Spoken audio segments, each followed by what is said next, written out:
commencer là. Bonjour, moi c'est Samuel Roy. Puis dans le cadre du cours de psychologie de l'adolescence, je fais cette capsule vidéo-là afin de discuter des bienfaits et des points négatifs de la technologie sur les adolescents dans un cadre scolaire. Nous sommes accompagnés de Mme Marie-Andrée Desjardins, enseignante et directrice adjointe à l'école Marguerite-Anne pour ce projet.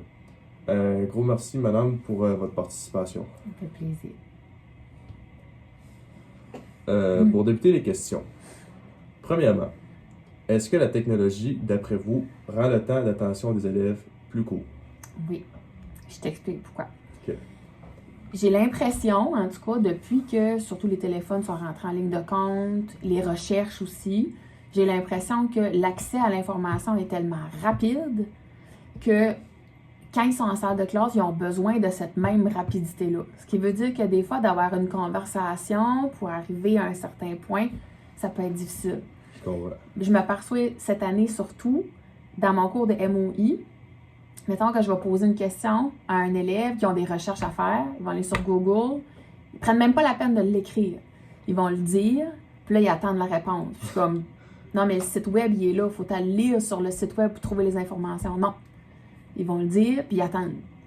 Ça, c'est quelque chose que j'ai remarqué cette année, mais de plus en plus.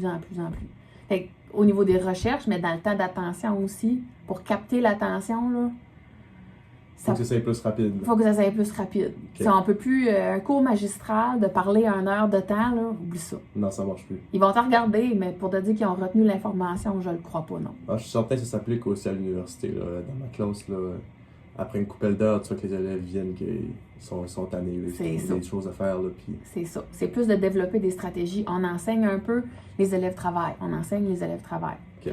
C'est de varier nos méthodes d'enseignement à ce moment-là. OK. Est-ce que depuis les dernières années, puis ça c'est une question que j'aurais peut-être bien dû mettre avant, parce qu'elle a rapport avec le sujet-là, est-ce que tu ressens que les élèves utilisent plus leur appareil électronique, admettons cette année, l'année dernière, comparé à 2, 3, 4, 5 ans passés? Oui. Oui, définitivement. Je peux pas dire qu'ils s'en servent mieux, par exemple. OK. Ils s'en servent plus, surtout les téléphones. Admettons, là, je remarque qu'ici, à Marie-Gaétane, on demande aux étudiants d'avoir des portables. Ça fait des années que les élèves, à partir de la 9e année, doivent arriver avec leur portable. Ah, je me rappelle, moi, c'est justement cet ordinateur-là, il fallu que... Tu y as fait attention. Tu as fait attention, t'es plus à cheval que d'autres. Fait que ce qu'on s'aperçoit, par exemple, c'est que les élèves arrivent quand même avec leur téléphone. Ils n'ont pas leur portable. Mais tu peux pas écrire une rédaction sur ton téléphone. Ça va prendre ton portable. Bon. Fait que s'ils utilisent plus leur appareil électronique, ils pourraient apporter leur ordi, avoir beaucoup plus d'outils, avoir beaucoup plus de place. Puis, il y a quand même pour le téléphone où est-ce que Teams fonctionne pas souvent bien. Ouais. Écrire une rédaction là-dessus, ça fonctionne pas. Puis, t'as beau vouloir commencer un projet là-dessus, si t'as une notification Snapchat, si t'as une notification Instagram ou peu importe, la distraction automatique. Quelque chose qu'on n'aurait pas sur l'ordi. OK, ben c'est un bon point, puis... honnêtement, ça me fait rire parce que là, on parle d'adolescence, mais entre le secondaire et l'université, il n'y a pas grand... Les premières années de l'université, là, t'as encore les manies que t'as au secondaire. Là. Tu vois, souvent, comme juste moi, que j'arrivais dans mes premiers cours, là, j'étais pas habitué de devoir me mettre là, lâcher mon téléphone pour plusieurs heures, pas le regarder, puis avoir mon attention. Ça a été un travail. Ça a été quelque chose que j'ai dû ajuster, puis je pense que c'est le cas au secondaire que... ça va être de pire en pire vu que plus les années vont. Là. Je suis contente que tu me confirmes parce que je pensais aussi, mais je me disais, ça fait des années que je suis pas allée à l'université, mais je suis contente que tu me confirmes ce que je croyais. Comme ça. OK. Dans le cas que oui ou non, puis là clairement c'est oui, les élèves utilisent plus leur téléphone. D'après vous, qu'est-ce qui sont les applications qui sont le plus utilisées?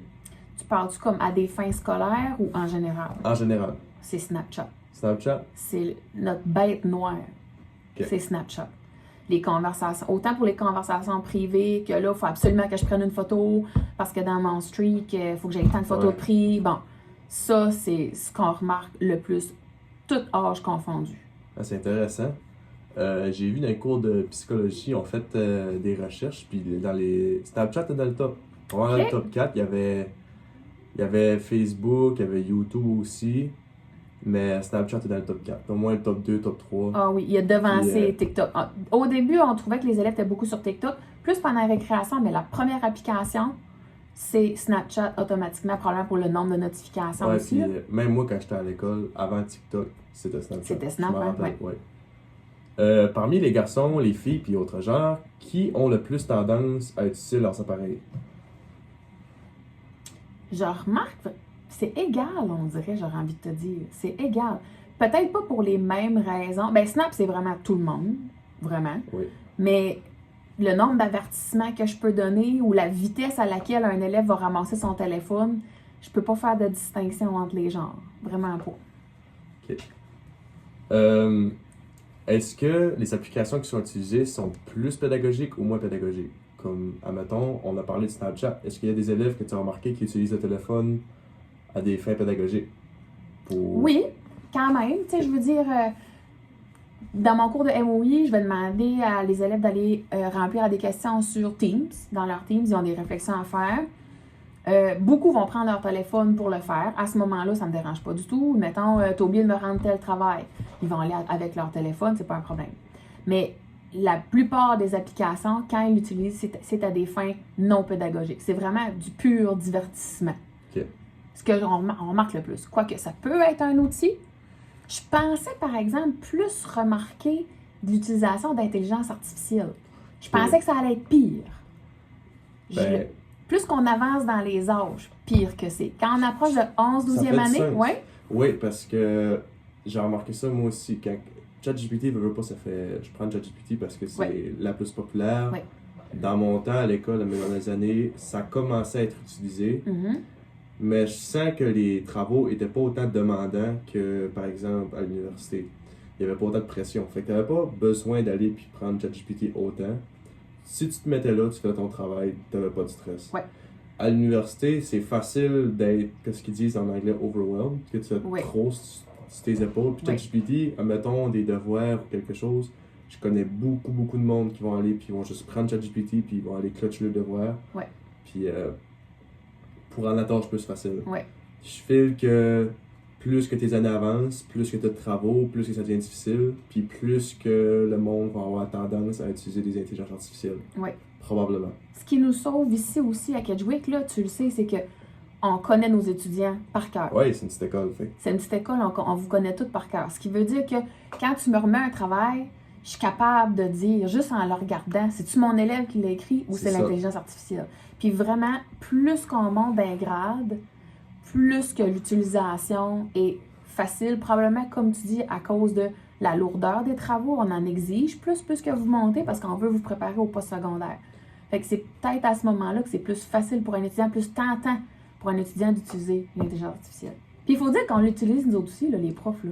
Oui, même partout au secondaire, à l'université, les profs, s'ils veulent faire un travail plus rapide ou ils veulent faire une présentation puis sauver du temps et des idées de recherche sur ChatGPT. Là, Puis la clé, je pense que c'est dans la transparence. Parce que, mettons, moi, je vais l'utiliser, je vais dire aux élèves, j'ai utilisé l'IA pour faire ça. Je suis transparent parce que je m'attends de la même chose de mes étudiants.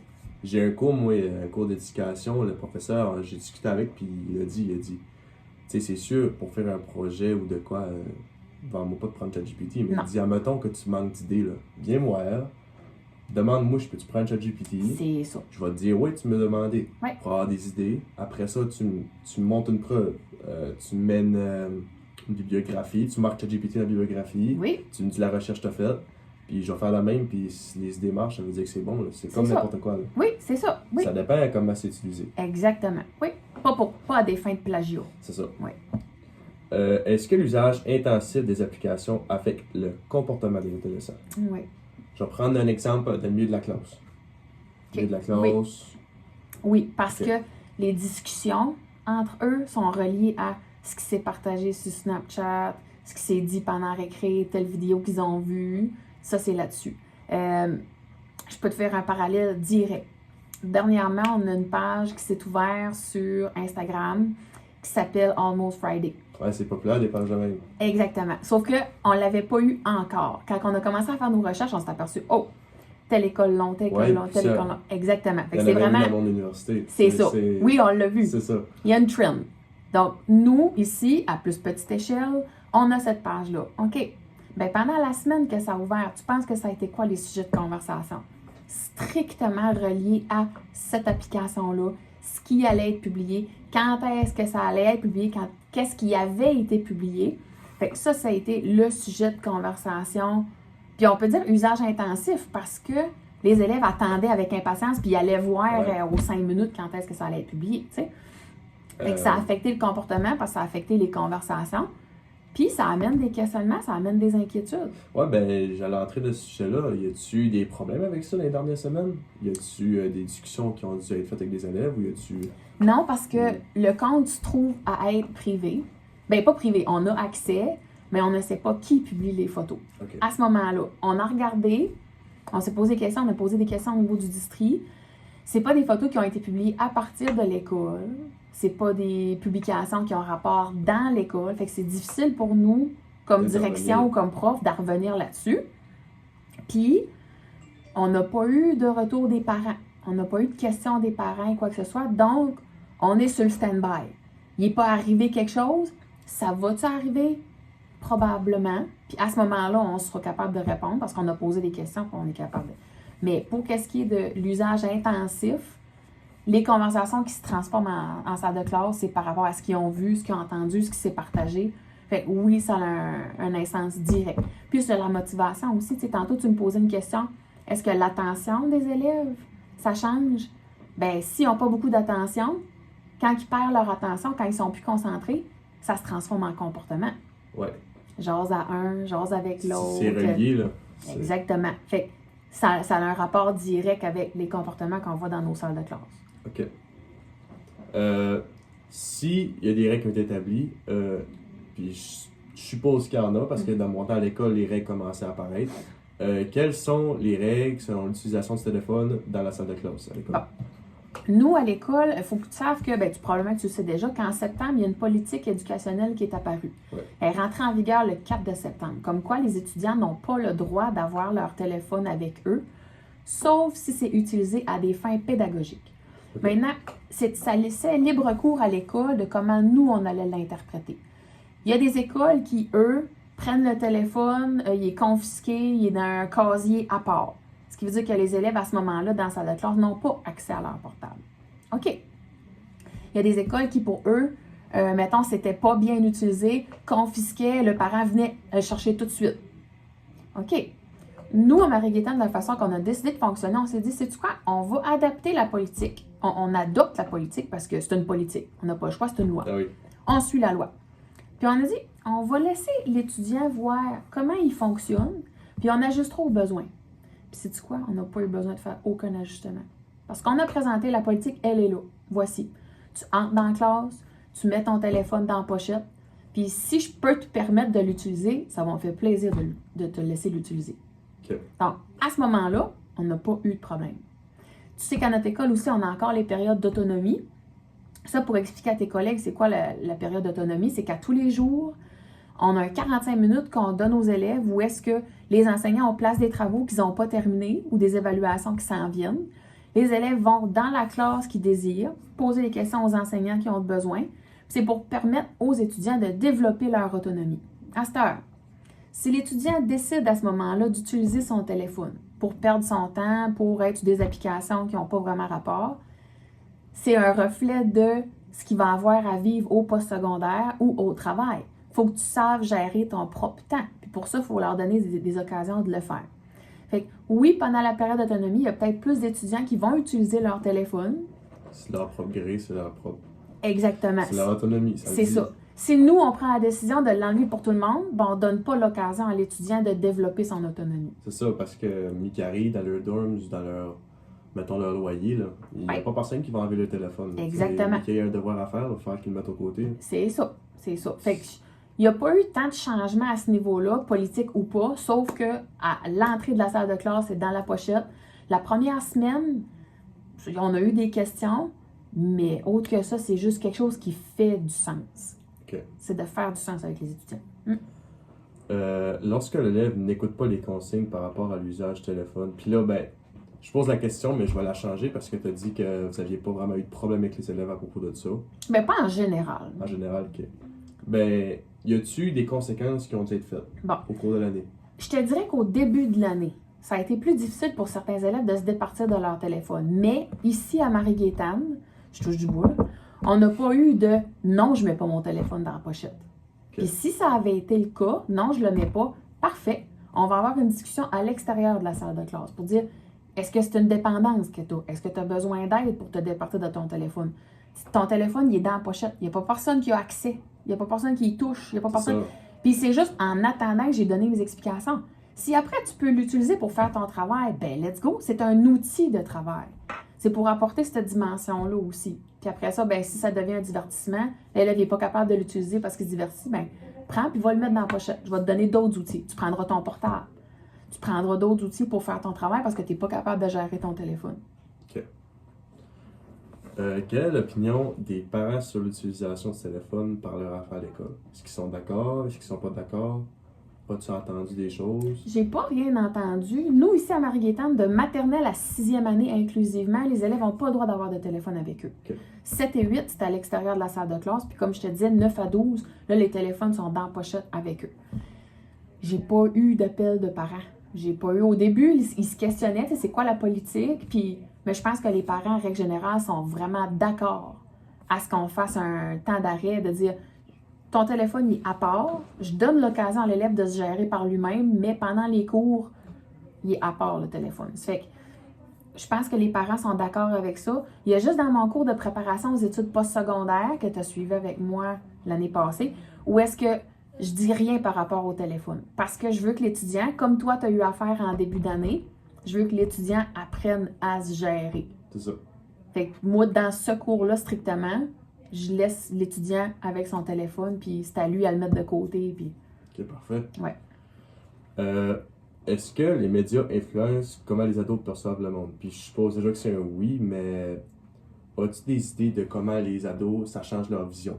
Comment ils parlent aux adultes, comment ils communiquent avec leurs amis. Est-ce qu'ils sont plus fins, est-ce qu'ils sont plus méchants, est-ce qu'ils osent dire des choses qu'ils diraient pas normalement? C'est exactement là que je m'en allais. Surtout les plus jeunes. Je trouve, là, 6, 7e année, les Snapchat, ce qui se dit là-dessus, ce qui se partage là-dessus, c'est incroyable. Puis c'est peut-être le parent, à quelque part, qu'il faut qu'il mette ses culottes en bon français, puis ils sont responsables de ces appareils-là, parce qu'avant 18 ans, un enfant n'est pas en possession légale d'un appareil. Il faut que le parent ait une gestion là-dessus. Fait que, est-ce que ça influence leur comportement tellement? Ils disent des affaires là-dessus que jamais ils diraient en personne. Je remarque ça surtout chez les plus jeunes. Chez les plus vieux aussi, mais ils se développent une maturité que ça se dit pas ça en ligne. Je le dirais pas parce que ça se dit pas. Mais chez les jeunes qui n'ont pas encore cette maturité-là, il y a des comportements, il y a des discussions qui se disent. Personnellement, ça prend de quoi de plaisant tout de suite. Ça prend une activité plaisante tout de suite. Ça prend la facilité tout de suite. Fait que ça se transmet aussi dans la facilité de contact. Puis, surtout chez les plus jeunes, la méchanceté, c'est surtout là qu'on s'aperçoit que c'est sournois. Plus ils vieillissent, plus ils sont capables de mieux gérer leurs appareils, de mieux gérer les applications. Puis, ils ont peut-être eu plus d'occasions. Tu sais, quand tu étais en 12 l'année passée, mettons qu'on avait une personne qui venait nous parler au niveau du district des applications. Ça fait réfléchir. Puis, peut-être les plus vieux font... On a encore un atelier là-dessus. Voyons, on le sait, on a encore un atelier là-dessus parce que vous en avez eu plusieurs avant, vous avez compris. Ces élèves-là, en 6-7e année, qui ne sont pas en âge d'avoir un appareil, on commence à les sensibiliser là-dessus. Bien, quand ils sont rendus en 11-12, ils sont capables de mieux gérer, ils font moins de mauvais choix. Je te dis pas qu'ils en font pas, là, mais ils en font moins. Fait que la méchanceté, le partage inadéquat, de se prendre en photo, on le voit moins plus l'âge avance. OK. C'est ce que je remarque. Selon vous, est-ce que les appareils électroniques améliorent les connaissances des élèves générales? Ça peut être en dehors de la classe, ça peut être dans une discussion. As-tu remarqué que l'accès au téléphone, l'accès aux ordinateurs a amélioré les connaissances des élèves? Oui puis non. Connaissances générales, je pourrais dire que oui parce que améliorer les connaissances générales, peut-être, parce qu'ils ont accès à beaucoup d'informations. Connaissances approfondies, je pense pas. Parce que c'est, mettons qu'il y a un élève qui se passionne sur un sujet, c'est rare les élèves qui vont aller s'informer puis vraiment aller rechercher des sources, ils vont prendre comme l'information en surface. Ce qui n'est pas toujours vrai. Non, c'est ça. L'information en surface, puis après ça, ils arrêtent ça là. Fait que, de connaissances, non. En général, oui. Puis, connaissance de des fois, telle application, tu connais-tu telle application, madame, ou telle façon de faire? Comme tu sais, tu as parlé tantôt s'il y avait de quoi tu allais le faire sur CapCut. J'ai jamais travaillé avec CapCut, moi. Puis, il y a un élève qui m'en a parlé, je me suis en été là-dessus, mon Dieu, c'est tellement facile d'utilisation. C'est facile, coller des projets ou... Exactement. Pour qu'est-ce qui est comme la qualité des projets qu'on reçoit, les élèves sont capables d'aller vers d'autres applications. CapCut, super. Canva, super. Je connais pas beaucoup d'étudiants qui s'y limitent encore à un PowerPoint écrit en noir et blanc avec pas d'image. Je veux dire, c'est tellement facile de le faire autrement que ça compte pas, Sam. Tu vas t'améliorer. Celui-là, il est fait vite, là, mais tu vas le faire autre. Mais la qualité des projets qu'on reçoit, c'est beaucoup mieux. Okay. J'aimerais qu'ils utilisent plus, par exemple, des agendas sur leur téléphone, de se mettre des alarmes sur leur téléphone. Ça, c'est peut-être de quoi qu'on a à arriver, oui, parce qu'arriver au secondaire, clairement, tu en as besoin. Comme bon. J'ai une page de notes que c'est écrit de haut en bas, puis honnêtement, j'aurais été bien dû commencer à faire ça au secondaire. Ça m'aurait aidé dans une couple de choses, là. Mais je feel qu'à un moment donné, tu vas tellement avoir de tâches que ça va se faire tout seul. Okay. Tu vas devoir te rendre compte qu'il faut que j'écrive mes affaires. Là. Je peux pas tout me rappeler. Puis, ben, je pense que je vais t'inviter dans mon cours de préparation aux études postsecondaires. Vous venez parler de ta transition. Fais ça, oui. Ça me dérangera pas. C'est bon. Bon, ben, pour finir, il est clair qu'il y a des bienfaits puis des points négatifs à la technologie. Puis on peut aussi remarquer que ça affecte les adolescents. Pas juste les adolescents, ça affecte les jeunes. On voit aussi qu'il y a des règlements qui ont été mis dans les écoles pour contrôler les téléphones, l'utilisage. Puis pour finir aussi, je veux prendre le temps de te remercier pour en fait cette entrevue de vidéo avec moi. Ça me fait plaisir. Merci beaucoup. Plaisir.